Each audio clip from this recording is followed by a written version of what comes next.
அனைவருக்கும் வணக்கம். அம்மா நல்லா இருக்கிறேன். நீங்க பிள்ளைங்க எல்லாம் எப்படி இருக்கிறீங்க? தீபாவளி நல்வாழ்த்துக்கள். அம்மாவுக்கு வந்து தீபாவளி நோன்பு.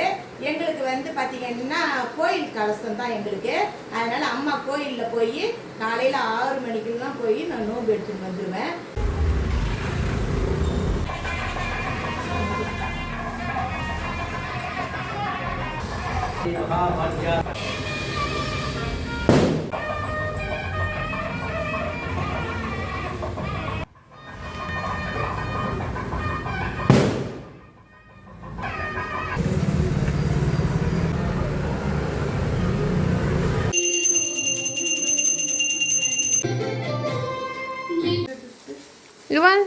இங்க பாரு.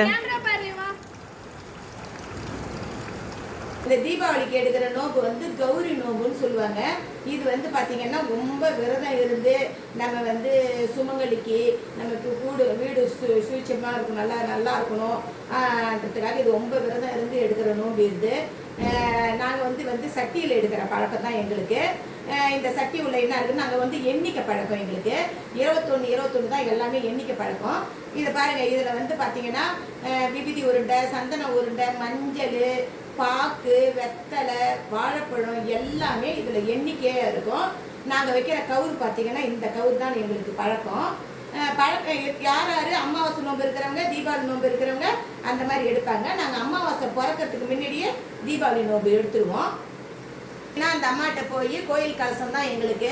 நான் போய் நல்லா வேண்டிக்கிட்டு வந்துட்டேன். இந்த மாதிரி அது என்ன ரொம்ப வேண்டிக்கணும், கடவுள் நம்மளை நல்லா வைக்கணும், குடும்பத்தை நல்லா வைக்கணும், தீர்க்க சுமங்கலியாக இருக்கணும். நம்மளுக்கு பிள்ளைங்களுக்கெல்லாம் பிள்ளைங்கள்லாம் கல்யாணம் ஆகி மருமவெல்லாம் வந்துட்டாங்கன்னா பேர பசங்கள்லாம் அதிகமாகி இந்த கவுரி எண்ணிக்கை இந்த நோம்பு கவுரி எண்ணிக்கை குறையக்கூடாது, அதிகமாகணும்.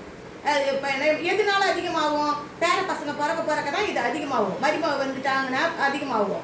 இப்போ எதனா கெட்டது நடந்து போச்சுன்னா குறைஞ்சிரும். அதனால நல்லது தான் நடந்து அதிகமாக எண்ணிக்கை கவுராகும்னு நாங்கள் வேண்டிக்கிட்டு வருவோம். நாளைக்கு தான் 21 காய்கறிங்க போட்டு சாம்பார் வச்சு விரதத்தை முடிப்போம்.